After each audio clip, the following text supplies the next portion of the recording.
Bienvenidos de nuevo a su programa que se transmite por la televisión en sus empresas de cable, en los departamentos de la República, en su aplicación que pueden tener al alcance de su teléfono o de su computadora, o incluso en sus propios televisores, con las redes sociales, en YouTube, en Facebook. Esta vez vamos a darle seguimiento al proceso electoral de manera directa porque tenemos de invitado a un candidato presidencial. Tenemos con nosotros al ingeniero Armando Castillo Alvarado, quien es actualmente diputado al Congreso de la República y bueno, pues tiene su experiencia como legislador y también ahora pues lucha por la presidencia de la República a través del partido Viva. Este partido pues es un partido no tan nuevo, porque el partido Viva pues ya es muy conocido entre la población guatemalteca. Pero pues el ingeniero Castillo va a hablarnos un poco ahora de proceso electoral, un poco de su vida, quién es y de sus planes de trabajo. Está con nosotros, como siempre, Ronnie García. Bienvenido, ingeniero, a este programa. Queremos que el público que no lo conoce, porque suponemos que ya hay mucha gente que lo conoce ya, pero para la gente que no lo conoce, díganos, cuéntenos un poco de su vida como persona, como profesional. Sabemos que nació en Nevaj, Quiché, una zona particularmente, dijéramos, tiene algunas características. Es una zona pobre, ¿verdad? Porque es un triángulo también que fue muy castigado por el conflicto interno. Y bueno, son lugares donde también ha habido influencia minera. Entonces queremos conocerlo a usted en lo personal. Muchas gracias, qué gusto estar con ustedes acá en este programa. Yo nací en Nevaj, como bien lo ha dicho Byron, nací en Nevaj, en el Quiché, en la época, crecí y viví mi juventud, el inicio de mi juventud en la época más difícil que se vivió ahí en el área Ixil. Una época en la que murieron muchas personas civiles, no digamos de los dos bandos que se disputaban en ese momento en el conflicto armado, sino personas civiles. Y en el particular caso mío, cuando tenía 15 años, la cosa estaba sumamente difícil. Sacaban a patrullarnos de 13, 14 años, a patrullar, a enfrentarnos con un palo mientras los otros tenían. En fin, era una cosa difícil. Mi madre me dice en ese entonces: hijo, tenés que irte, te van a matar. Y me despide, me da su bendición y me da 3,000 quetzales, porque me dice: no vas a conseguir trabajo, no sabes a qué te vas a enfrentar. Y me da 3,000 quetzales y me dice: pone un negocio, mira cómo sobrevivís, pero no regreses. Mi padre me da el segundo consejo y me dice: no dejes de estudiar.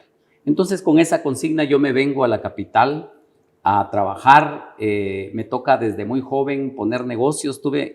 Pregúnteme de panadería, de engorde de pollo, de zapatería, estuve en muchas cosas, en unas cayéndome, en otras levantándome, pero aprendí de esos 3,000 quetzales que me dio mi señora madre, el poder que tiene el Capital Semilla. Por eso ahora el Capital Semilla es uno de los principales programas que tenemos en nuestro programa de desarrollo económico.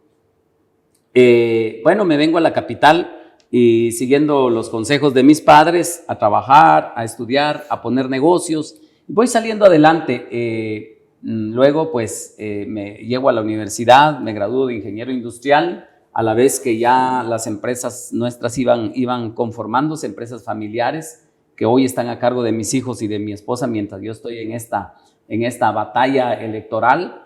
me caso con mi esposa Delmi, ella es de Jutiapa, también del interior, nos conocemos, ambos sabemos lo difícil que es nacer, crecer y vivir en el campo cuando hay absoluta ausencia del Estado para apoyar a la gente.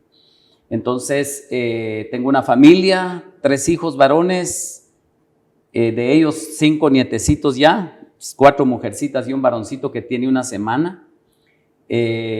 Y me siento muy contento, muy feliz de ser guatemalteco, pero en esta trayectoria en la que yo le describo con breves palabras, le puedo decir que muchos no lo lograron. Muchos tuvieron que irse al norte y jamás supimos de ellos. En aquel tiempo muchos tuvieron que huir a la montaña, jamás volvimos a saber de ellos. Muchos murieron y algunos pues no lograron una vida, sobrepasar aquella situación que deja la marca en el alma y en el corazón de cuando uno vive un conflicto tan injusto como ese, ¿verdad? De dos grupos peleándose por una calentura ajena, de una guerra fría donde no teníamos nada que ver, pero pusimos los muertos, más de 300,000 muertos. Y lo peor de todo es que las causas que originaron aquel conflicto, causas sociales en las cuales se fundamentaron unos y que negaron otros, esas causas no han sido resueltas, sino que al contrario se han profundizado y hoy en día son mucho más los niños desnutridos, más severos los casos de los niños desnutridos, mucho más la cantidad de jóvenes que tienen que emigrar a los Estados Unidos porque no tienen oportunidad acá. No se oía de grupos como el de hace 3 semanas que 28 fueron muertos calcinados buscando ese sueño americano porque no fuimos capaces de darles acá una vía, una ruta de cómo desarrollar su vida. Eso es lo que nos tiene en política, Byron. Eso es, creo yo, que tenemos un Estado que tiene una enorme deuda social. Creo que hemos dejado los guatemaltecos el quehacer político en las manos de personas las más mediocres, las más corruptas, las más indecentes, y hoy por hoy pues tenemos un sistema electoral que según una encuesta que se hizo hace un par de semanas, tuve acceso yo a ella, decía que el 80% de los guatemaltecos consideran que puede haber un fraude en las elecciones. Imagínense ir a un proceso electoral con ese nivel de desconfianza, con ese nivel de ilegitimidad para poder cambiar un gobierno que actualmente se ha acercado mucho a lo que es una dictadura. Y conocemos dictaduras que lo son, no lo niegan, abiertamente son dictaduras. Es peor el caso de nosotros porque es con una careta, es escondiendo el verdadero trasfondo de lo que se busca. Hoy se dice que es un gobierno que quiere permanecer en el poder y sabiendo que no lo puede lograr por sí mismo o a través de su candidato, pues se ha afianzado con 2 candidatas y alguien más por ahí que llevan exactamente los mismos planes, que es la continuidad de lo que hemos estado viviendo. Yo le puedo decir que hoy asistimos a un evento electoral en el que no vamos a decidir el cambio de un presidente solamente, que no vamos a decidir relevar a unos cuantos diputados o cambiar a unos cuantos alcaldes. Vamos a un proceso electoral en el que lo que está en juego es el futuro de nuestro país, el futuro de nuestros hijos, de nuestros nietos. Bueno, pues gracias Armando por estar acompañándonos acá en este programa nuevamente. Gracias Byron, bienvenidos. Pues bueno, es interesante parte de la historia de vida que usted tiene. Yo estoy seguro que los guatemaltecos y los televidentes que nos están observando acá en el canal, pues quieren conocer más acerca de usted. En ese sentido, sería interesante también que les podamos contar a los televidentes cómo es que Armando Castillo llega al partido Viva, cómo es que empieza a trabajar en el ámbito político y específicamente en este partido político, que es un partido conservador. Incluso en el eslogan de campaña que tienen ahora, pues hablan siempre de levántate y anda, una frase pues muy similar a algunos versículos de la Biblia. Entonces nos gustaría saber cómo es que llega usted al partido, cuál es el trabajo legislativo que ha hecho hasta el momento, porque actualmente usted es diputada en el Congreso de la República por el Listado Nacional y pues es parte o ha sido parte en esta 9ª legislatura de 12 comisiones de trabajo. Entonces, a los televidentes pues les gustaría saber cómo es que llega usted al Partido Viva y qué ha hecho dentro del partido. Bueno, partiendo de la experiencia de vida que les comenté anteriormente, uno no puede ser ajeno a la situación que se vive en el país.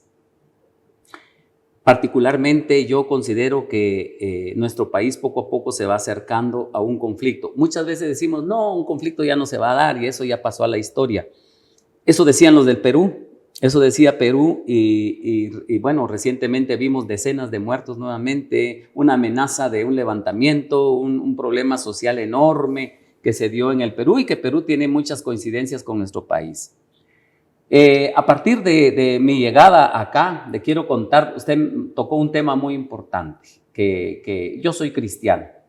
Estando en el conflicto armado a la edad de 15 años antes de venirme para acá, llega el que en ese entonces era el presidente de la Comisión de Reconciliación Nacional, en ese entonces ya era presidente del Consejo de Estado, Jorge Serrano, y él llega a hablar precisamente del proceso de paz. Recuerdo yo que estábamos en el campo de fútbol, todos esperamos al gobernante de ese entonces, pero no llega, sino que llega Jorge Serrano. Y cuando Jorge Serrano empieza a hablar de la paz, de que ya no era tiempo que los jóvenes nos metiéramos en ese entonces a un conflicto armado, que ahora era tiempo de buscar la paz. Y efectivamente yo le pongo mucha atención, era muy bueno para hablar Jorge Serrano, y cuando está hablando de la paz de repente se cambia y empieza a hablar de una paz, la paz que sobrepasa todo entendimiento y empieza a dar un mensaje totalmente diferente que a mí me cautiva. Y eso parte de ahí que tuve que venirme a Guatemala. Cuando vengo, lo vengo a buscar y me pongo a trabajar con él, participamos con él y apoyamos tanto en la primera campaña donde quedó en tercer lugar como en la segunda campaña. Fui fundador del partido que lo llevó a la presidencia. Me quedé decepcionado cuando da el autogolpe, me retiro totalmente de la política, realmente me quedé frustrado porque yo sí tenía sueños, porque yo siempre creo que la incidencia política que los hombres y mujeres guatemaltecos podemos hacer, tiene que ir en función de aliviar los problemas sociales, de darle respuesta a la gente y tener la mayor apertura del Estado para que no se tengan que buscar esas vías que tanto dolor y que no traen ninguna respuesta a nuestro país. Entonces me retiro cuando él da el autogolpe hasta que Harold Caballeros funda el Partido Viva, me llama, me dice, mira, sé que tenés experiencia, ayúdame, fundamos el Partido Viva. Luego Harold, después de la experiencia del 2011, se retira y me pide que yo me haga cargo del partido, me hago cargo y pues ahí estoy como secretario general. Hemos logrado consolidar una base. En 3 elecciones el Partido Viva ha tenido el 6% de los votos, es un voto duro, como usted bien lo dijo, un voto duro, 6% en 3 elecciones, con diferente candidato, primero Harold, luego una candidata, luego otro candidato, totalmente distintos los perfiles, y en las 3 elecciones es el 6%, cabal, el 6% que hemos tenido. Entonces, en esta última elección yo soy electo diputado, ya que era candidato en lista nacional del Partido Viva.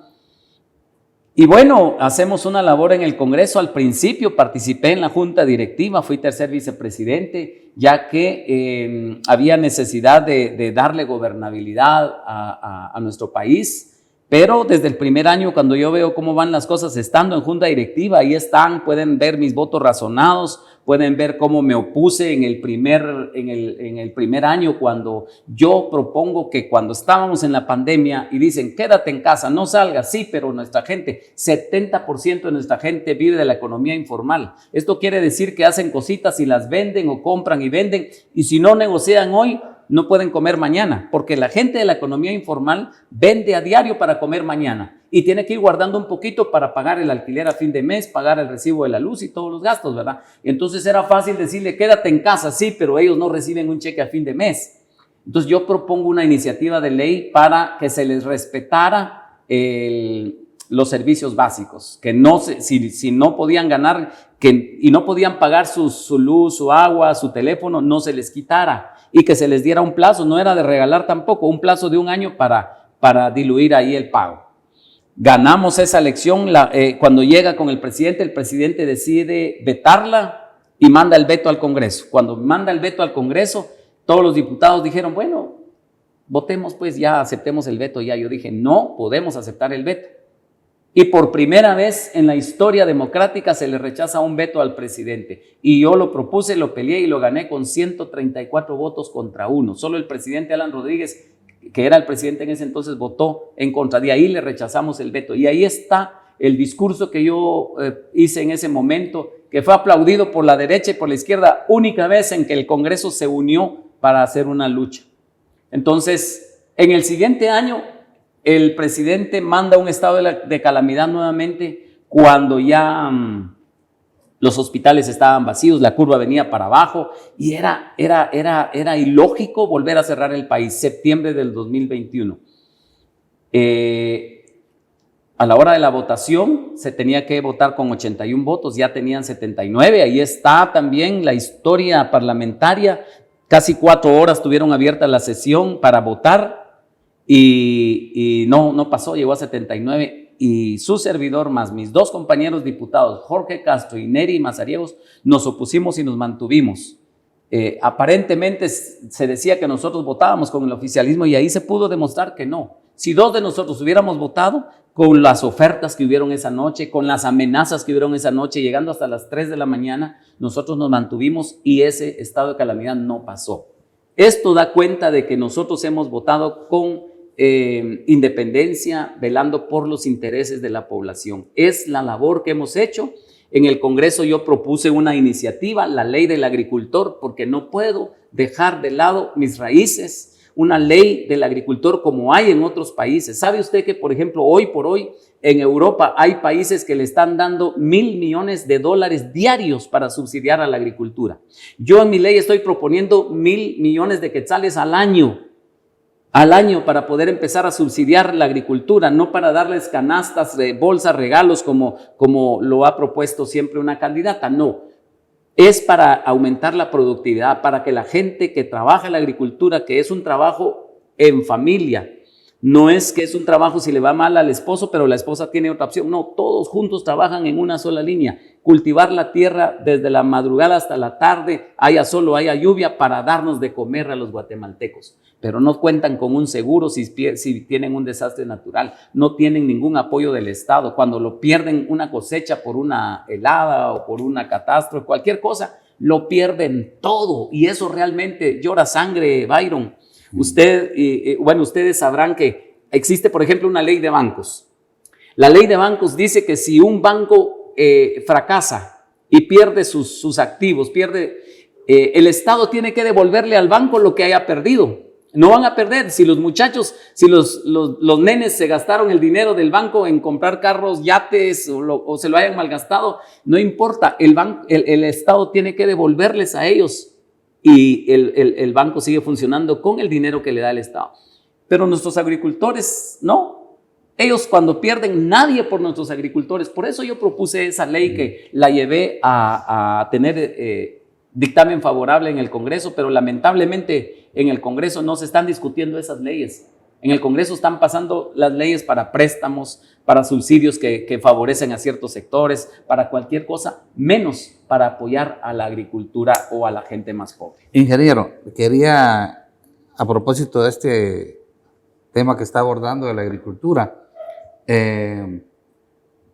recordar que el expresidente Alfonso Portillo, que está apoyando su candidatura, precisamente en su gobierno, y la gente del campo lo recuerda con mucho aprecio por esta razón, impulsó la política del fertilizante barato, casi regalado, a precios simbólicos. La gente recuerda mucho en el área rural esto del fertilizante. Hoy día los agricultores, los campesinos se endeudan para comprar un quintal de fertilizante que vale alrededor de unos 500 quetzales. De modo que sobre esto quisiéramos referirnos a esto en el segundo segmento, después del receso, de la importancia que tiene el que el expresidente Portillo esté con ustedes y qué significa para el partido y para su proyecto la presencia de Alfonso Portillo en esta campaña con ustedes. Bueno, pues los esperamos en el siguiente segmento. Les invitamos a que nos puedan visitar en nuestras redes sociales. Estamos en Facebook, nos pueden también sintonizar en nuestro canal de YouTube, también en una aplicación móvil como Más TV, y todos los miércoles pues en el canal a las 7 de la noche. Los esperamos en un momento.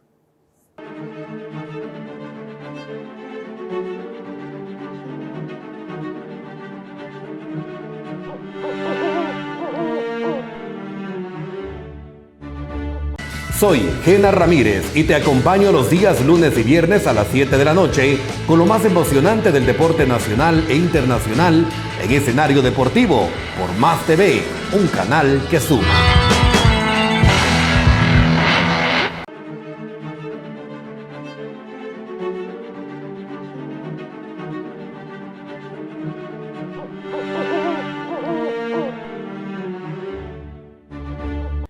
Bueno, gracias por sintonizarnos.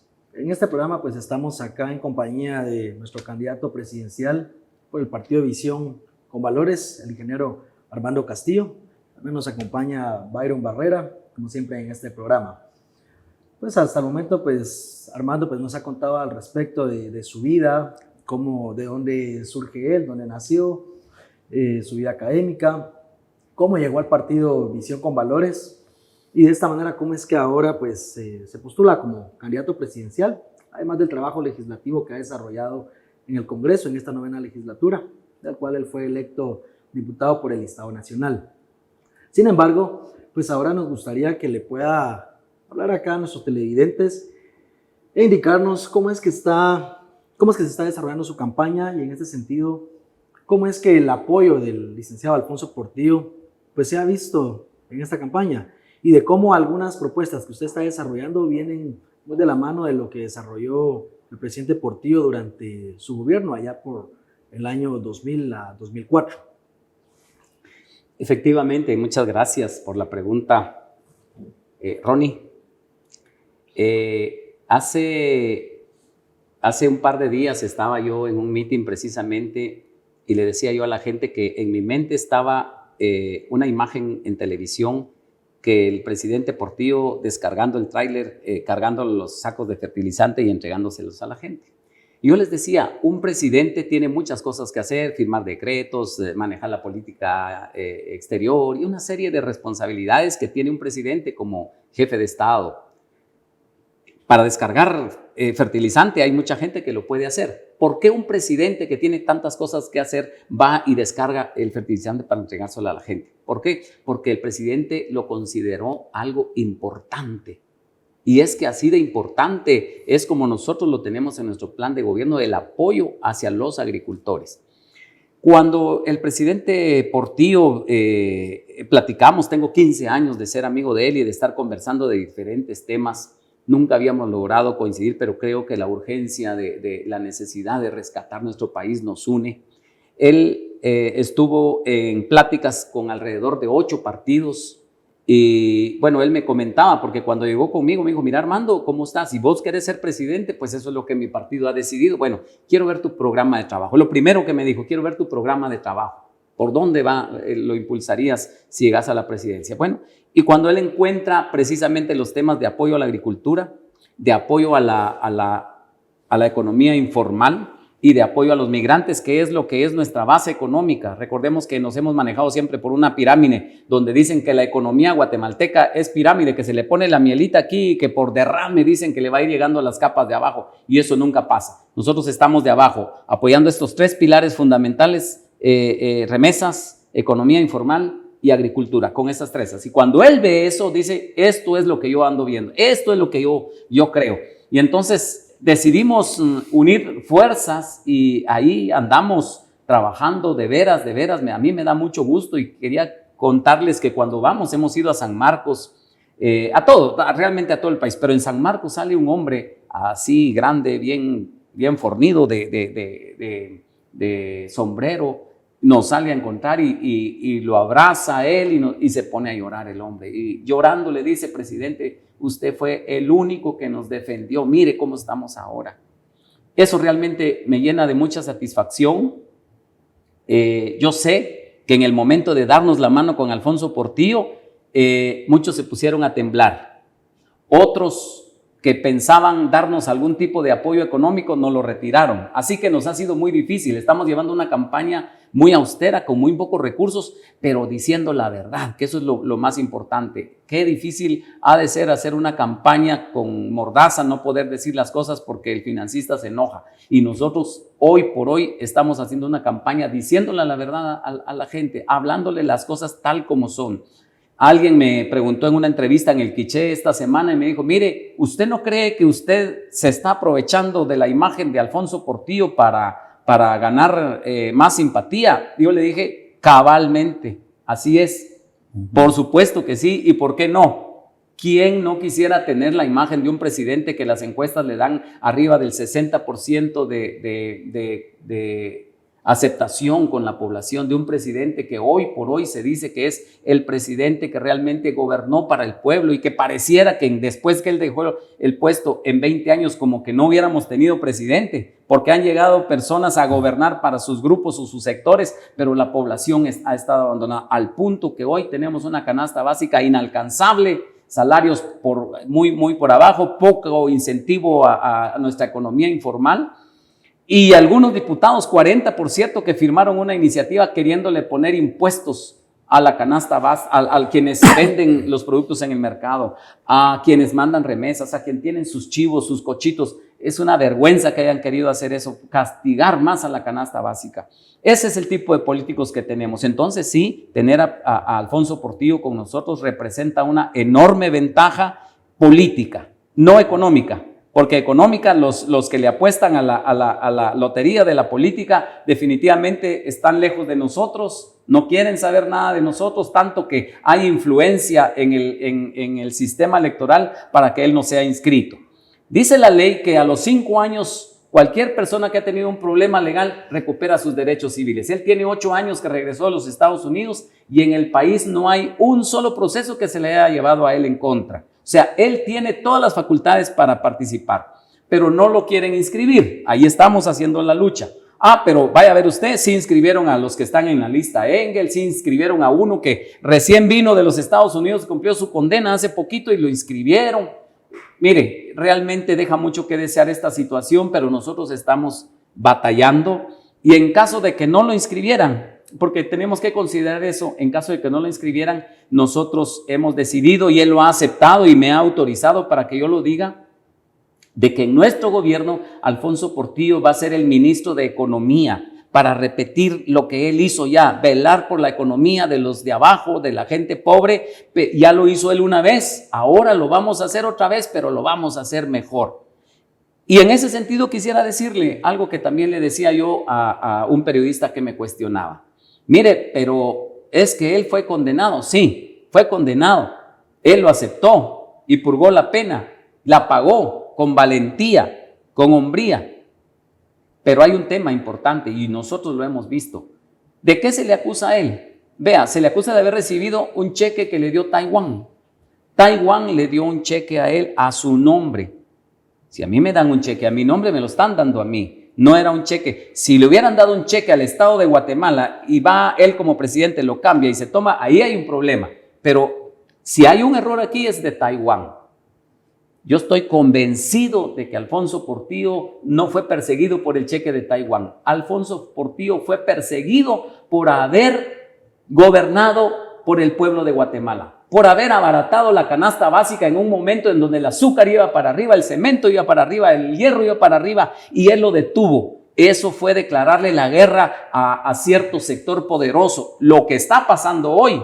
Hoy vea usted la canasta básica por dónde va. Vea cómo la gente que quiere construir su casita, hoy eso ya no se puede. Los precios están altísimos y tenemos un gobierno, tenemos un Ministerio de Economía, tenemos un PDH que no dice absolutamente nada. El pueblo de Guatemala está a expensas de cualquiera que quiera subir los precios y no hay un gobernante que se ponga del lado del pueblo.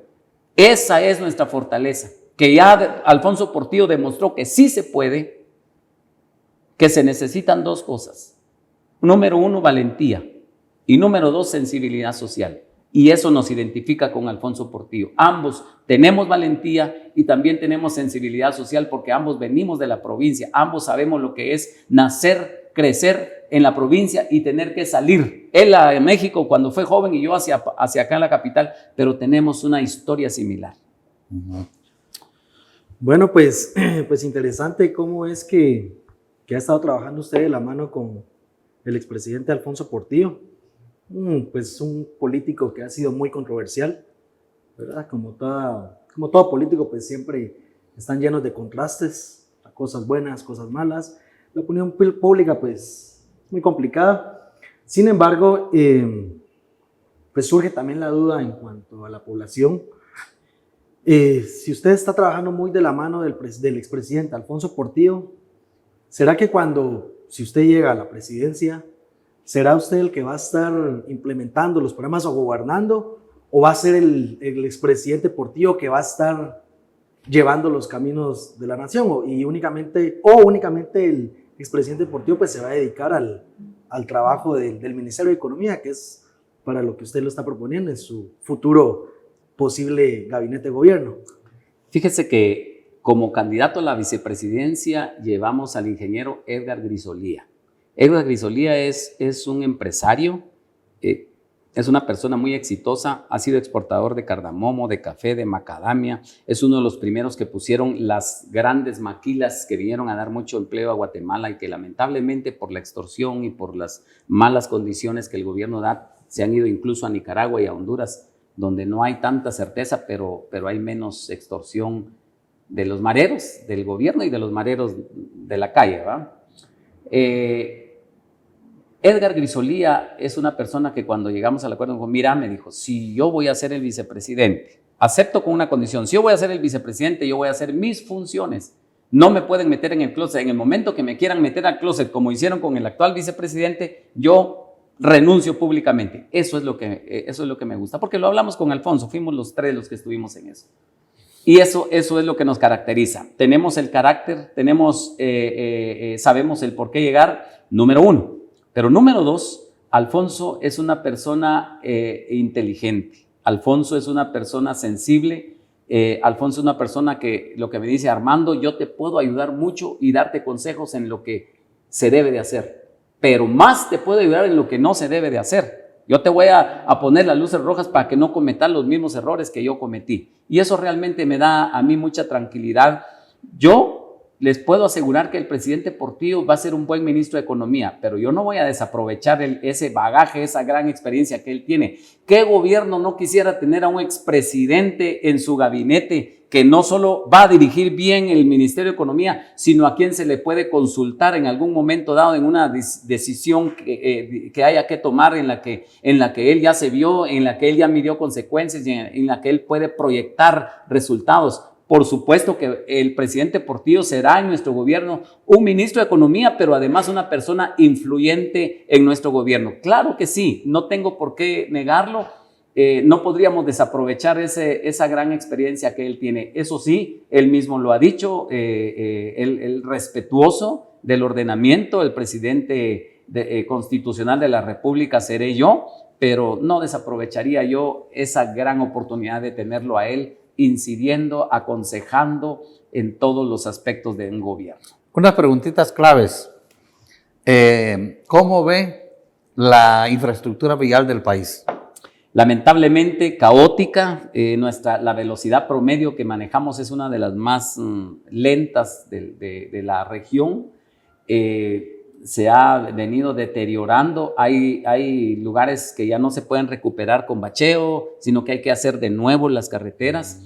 No solo hay que recuperar lo que se ha ido perdiendo, sino hacer lo que se ha dejado de hacer. Hay un déficit que se debe recuperar. Creo yo que las carreteras son las arterias por donde se mueve las mercancías, las personas, pero especialmente a las personas que a veces por no tener un centro de salud cercano tienen que transitar carreteras en mal estado con peligro de su vida, ¿verdad? Es algo a lo que le vamos a poner mucho interés. ¿Ustedes qué posición adoptaron con respecto al peaje de la pista Palín-Escuintla?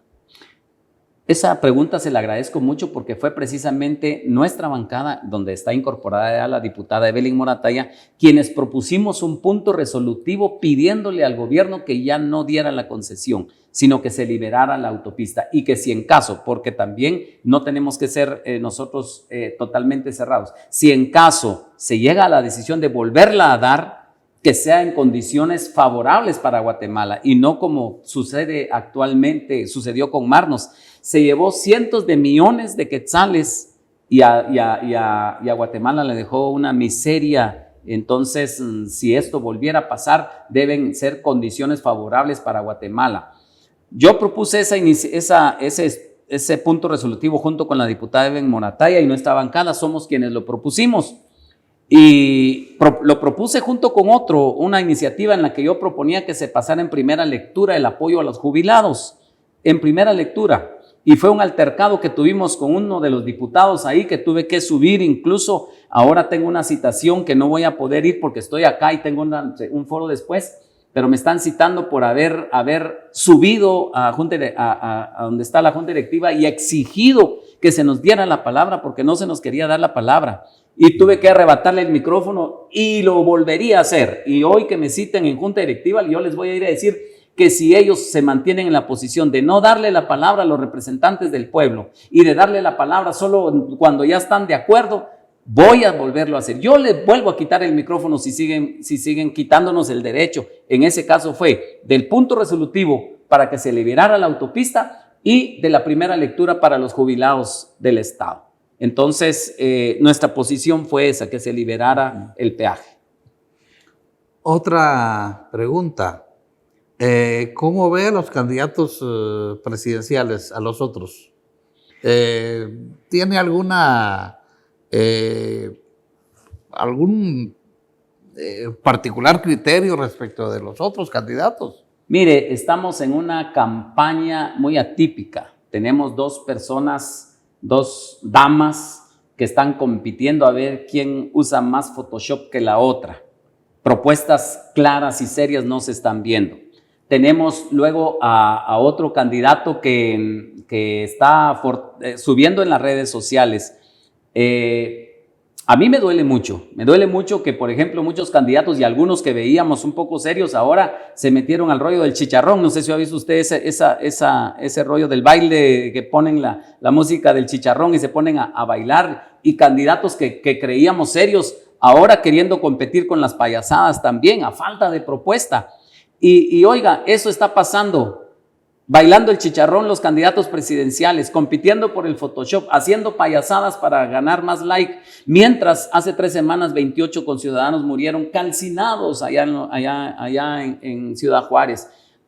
Ayer circuló un video de un joven que lo atrapan y él relata allá en el desierto de Arizona, y él relata cuando lo atrapan dos policías americanos, y él relata ya muriéndose. Él relata que eran 5, que los demás murieron en el desierto, y él está llorando y dice: llévenme a Los Ángeles. Es doloroso, y le quiero contar algo hablando de Alfonso Portillo. Los dos lloramos al ver ese cuadro, porque duele el alma. Bueno, yo le contaba al principio, hace un momento, que de Huehuetenango nos contaba una periodista norteamericana que un grado completo de una escuela se fue para Estados Unidos. ¿Sí? Decidieron en conjunto, todo el 6º grado, irse para los Estados Unidos. Eso significa que los jóvenes se están yendo de Guatemala, pero hay muchos que están felices con que los guatemaltecos se vayan, porque también están siendo beneficiados con las remesas. Hay muchas cosas que cambiar en Guatemala, pero es para un gobierno bastante desafiante impulsar los cambios que el país necesita. En materia de educación y salud, por ejemplo, estamos bastante mal. ¿Cómo ves salud y educación? Todo es cuestión de voluntad política. No podemos seguir con el mismo currículum en educación, con la misma situación de tener maestros que cuando se reúnen con sus dirigentes sindicales y las autoridades del Ministerio de Educación se reúnen para ver temas salariales, temas temas de prestaciones, muy difícilmente los vemos hablando de calidad educativa o de mejora en la educación. El tema de salud, la diputada Evelyn Morataya fue a encontrar a Chimaltenango una compra de 84 camas de masajes, cuando no habían aspirinas, no había atención, pero 84 camas de masajes. Y cuando le dicen al criminal que tenían de director ahí, que por qué había hecho, él dice, ay, es que cuando vienen los enfermos necesitamos relajarlos primero porque vienen estresados. Mire, ¿a dónde hemos llegado? Pero al viceministro responsable le dieron medida sustitutiva. Mire eso, terrible. Pero yo le quiero decir algo respecto a lo que decía Byron. A veces, cuando hablábamos con el doctor Harold Caballeros y empezamos este proyecto, hablábamos de que se necesitaba una generación de sacrificio. 40 años, como lo hizo Singapur, como lo hizo Taiwán, 40 años de sacrificio para lograr construir un sistema diferente que levantara la economía, que ayudara a pagar esa deuda social con los ciudadanos. Poco a poco eso se va reduciendo. Con la tecnología hoy en día esos 40 años se van reduciendo. Pero nosotros tenemos otro ejemplo más cercano. Salvador. Hace 4 años todo el mundo decía que no se debiera de viajar al Salvador. Los ciudadanos del mundo decían, vaya donde quiera menos al Salvador, porque en El Salvador están los peores mareros, ahí todo era lo peor. 3 años después, hoy esas estadísticas dicen que El Salvador es el país más seguro, es un país que está apuntando a un milagro económico y déjeme decirle que muchos candidatos presidenciales se están agarrando de eso ahora. Yo creo que Nayib Bukele les debiera de cobrar regalías porque están usando su nombre para decir que van a hacer lo mismo, agarrándose de las cárceles. Y cuando las cárceles es solamente uno de los temas, pero no dicen de la lucha contra la corrupción, no dice de despegarse de los temas ideológicos para gobernar para el pueblo. Entonces, ahí creo que tenemos un buen ejemplo de que cuando hay voluntad política, cuando hay carácter para hacer las cosas, es posible hacer un cambio en el corto plazo. No se cambia todo, por supuesto, pero sí sentar bases sólidas para que nuestro país pueda salir adelante como un país de primer mundo. Bueno, el tema en televisión, pues, bueno, el tiempo en televisión es bastante corto. Nos hubiese gustado, pues, que pudiera seguir ampliando a la población, más de las propuestas que usted tiene como candidato presidencial. Pienso que quizás en una segunda entrevista podríamos ampliar al respecto, por ejemplo, nombres de quienes podrían ser sus posibles ministros, hablar también al respecto de cuál va a ser la diferencia entre el trabajo legislativo que ha desarrollado ahora y cómo podría ser el trabajo en gobierno. Pues ya un organismo ejecutivo es totalmente distinto a un Congreso de la República, que solamente es proponer algunas leyes, fiscalizar y pues mediar para que algunas cuestiones pues se lleven a cabo. Pues les agradecemos que nos hayan podido acompañar en este programa. Nosotros lo sintonizamos, bueno, salimos al aire los días miércoles por nuestro canal de televisión Más TV. Gracias, Armando, por estarnos acompañando.